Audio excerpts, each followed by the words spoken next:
নমস্কার, কবিতায় কথা বলিতে আমি সুশান্ত। আজ পরিবেশন করছি কবি রবীন্দ্রনাথ ঠাকুরের লেখা ছুটি। মেঘের কোলে রোদ এসেছে, বাদল গেছে টুটি। আজ আমাদের ছুটি, ও ভাই, আজ আমাদের ছুটি। কি করি আজ ভেবে না পাই, পথ হারিয়ে কোন বনে যাই, কোন মাঠে যে ছুটে বেড়ায় সকল ছেলে জুটি।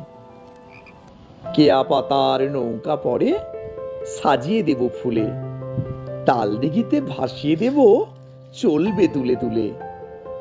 রাখাল ছেলের সঙ্গে ধেনু, চড়াবো আজ বাজিয়ে বেনু, মাখবো গায়ে ফুলের রেণু, চাঁপার বনে লুটি।